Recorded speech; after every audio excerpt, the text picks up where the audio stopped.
Hello to you all. This is Pastor Micah from Life's Journey, United Church of Christ. Just sending a message wanting to welcome you to join us for worship services the next few days. Tonight, we will be having on our regular Zoom and Facebook Live channels a Maundy Thursday service. We're going to be having communion together virtually. So bring your bread and your cup. Um, we'll also be going through the seven last words of Jesus, and as we do so, blowing out a candle for each word so that the service ends in silence and in darkness in the sanctuary. And so, if you would like to blow out candles for some of the words, whether all seven or one or two or three, I have those available as well, and we'll be doing that again at 7. Tomorrow, on Good Friday, we'll be sending out a joint Good Friday service that's been recorded at this church in some of your homes, also at First Reform and First Christian. We'll be joining together virtually for that time of worship. And then on Sunday, I want to invite all of you who are comfortable to come here on the lawn at Life's Journey, United Church of Christ. We'll be doing church on the lawn for Easter Sunday at 10:30. We will provide a way to join on Zoom or Facebook Live for those who would prefer it. But I do want to welcome you to join us for our Easter service. If that Easter service goes well and the numbers continue to remain down, probably in a few Sundays, we'll be looking at either continuing worship on the lawn outdoors or moving inside the sanctuary for worship in person. But either way, this Sunday will be a time of celebration. And just a word about the 3 days we're beginning. I called it the Triduum, or the 3 days um, that begin on Maundy Thursday, include Good Friday, and also what's called Holy Saturday. This is a time in which we remember and rehearse the work of Easter, how Christ goes to the cross for you and me, how he's buried and descends into death and ultimately rises again.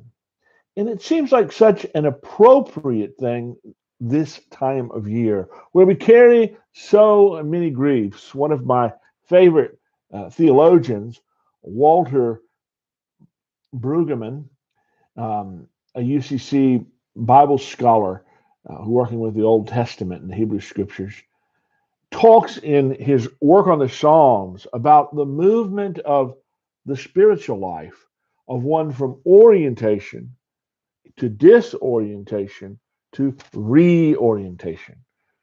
And in orientation, we begin with life making sense, seeing the brightness and goodness of life, but maybe a little naive about how difficult and trying life can be. And then in our time of disorientation, we go through loss and become unraveled. Our easy answers fall apart, and we're not sure what to believe or where to go. And then on the other side of it, we enter a time of reorientation where we begin to find life and faith and love and hope again.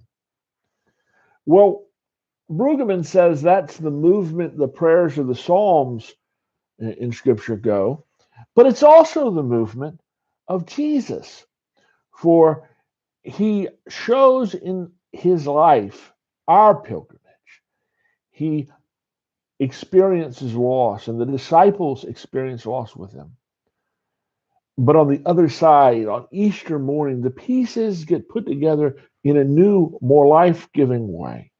And I mention that to you to encourage you to take time to really sit with the journey you've had this year, the journey your spiritual life continues to have these next 3 days. This, and to sit with the griefs, the losses, the struggles, to name them to God, your despair or your um, emptiness, but also to do it not just to sit with pain, but to open up your heart to new life. because Easter is about the new life that breaks forth in the midst of loss and grief and death.